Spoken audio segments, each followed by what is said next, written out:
fonction qu'on va voir, c'est la fonction somme. Maintenant, cette fonction permet juste de faire des sommations. Donc, supposons qu'on nous demandait de faire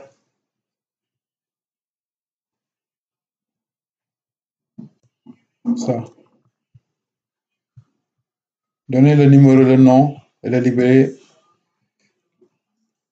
le montant total de l'amende payée par chaque contribuable. Ici, chaque contribuable a payé une amende. Et pour savoir si un contribuable a payé une amende, il doit se trouver dans la table payer amende.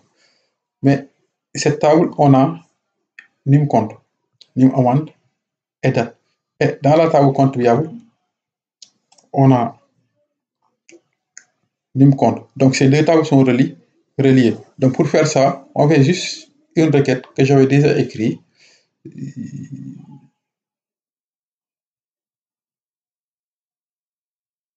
Donc, cette requête-là qu'on va essayer de regarder ensemble pour aller loin, aller vite. Donc, on a select nom, numéro nom, libellé. Maintenant, ici, la seule chose qui est ajoutée, c'est somme montant. Donc, somme montant, on met has une valeur, somme, par exemple. Donc, from contribuable, amende. Ça, on a mis la table amende parce qu'on a besoin du libellé qui se trouve dans la table A, amende. Donc, lorsqu'on exécute, on a tous les gens qui ont payé une amende. Donc, on peut regarder la deuxième fonction qui est moins AVG. La fonction AVG permet juste de donner une moyenne.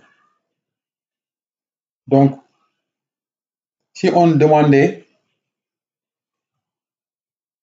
de donner le numéro, le nom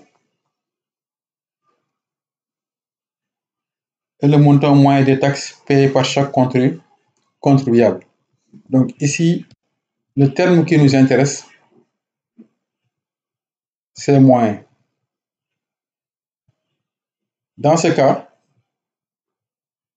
on va afficher comme on a fait avec les autres, tous les éléments là. Mais ici, on va utiliser la fonction AVG à la place de la fonction somme. Mais ici, à la place, au lieu d'utiliser l'amende, on utilise des taxes. Donc la fonction qu'on va utiliser,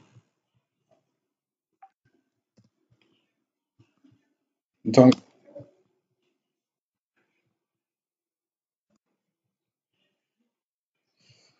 on va utiliser le nom et le compte, on l'avait déjà vu.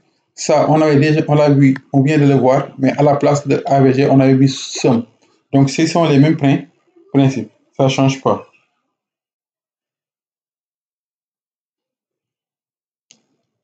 As montant moyen, donc from contribuable, end contribuable, et on met le groupe by qu'on avait vu. Donc, on va voir, qu'on va détailler après. Donc, ici, on a ce qu'on appelle le montant moyen. Mais si vous remarquez bien, ici, on a des éléments à plusieurs chiffres après la virgule. On verra aussi après comment gérer ça. Donc, on avait vu pourquoi on avait mis le groupe by, parce que c'est pour ne pas avoir une répétition ici. Parce que si on l'enlève,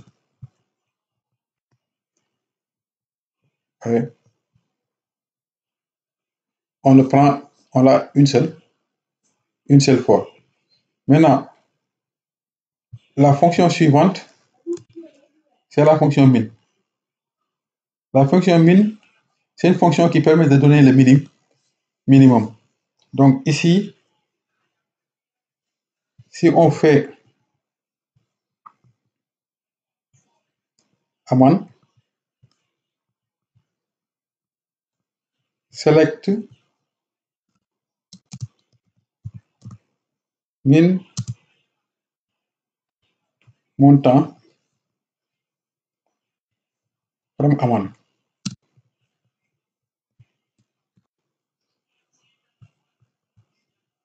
Donc, select min montant from amount, ça nous donne la fonction min.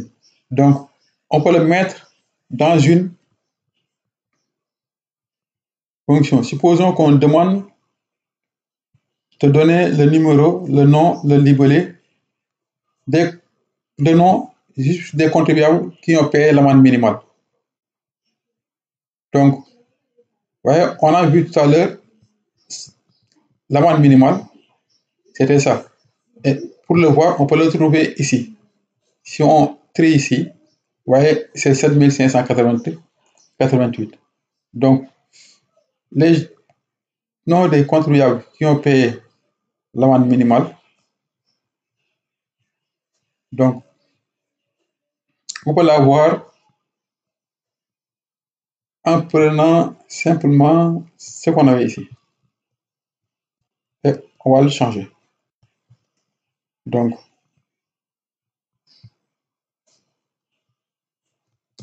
ce qu'on veut, on veut avoir le numéro, on va avoir le nom, on va avoir le libellé. On ne plus ce montant maintenant. On veut juste avoir le montant. Donc là, c'est une jointure. C'est bon. Ici, ce qui nous reste, c'est l'amende minimale. Donc, ici, le montant doit être égal à l'amende minimale. Donc, comme on l'avait fait dans notre sous-requête, on les décrit ici l'amende minimale, puisque ça peut varier. On va mettre select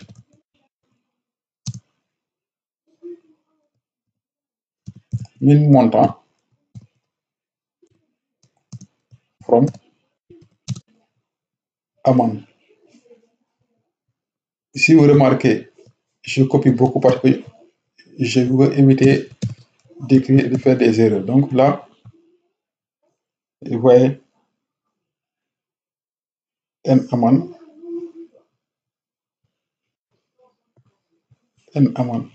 Ah, ok. Au lieu d'écrire amende, j'ai écrit n amende. Ici, vous voyez. Même lorsque je copie, des fois, ça bouge. Donc, vous voyez, ici,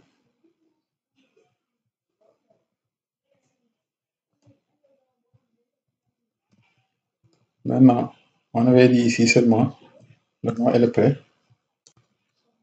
prénom. Donc, ce qui nous intéresse, c'est ces gens-là ont payé l'amende minimale. À part l'amende minimale, ils ont payé d'autres amendes aussi. Des fois, dans la colonne montant, il doit prendre une au hasard là-bas qu'il doit afficher. Maintenant, on pourrait voir après comment faire pour gérer ces éléments-là lorsqu'on va avoir l'ensemble des amendes que quelqu'un a payé. Maintenant, l'autre fonction qu'on va voir, c'est la fonction max. Comme la fonction min, la fonction max permet aussi de donner le maximum des éléments. Donc ici, on peut faire la même chose pour ne pas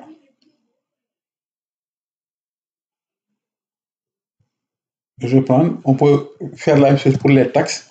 Maintenant, ici, si on peut faire max, cette requête nous donne ceux qui ont payé l'amende maximale. Et ce même principe, on peut l'appeler sur les taxes. Donc, l'amende maximale, c'est ce qu'on avait vu lorsqu'on avait trié.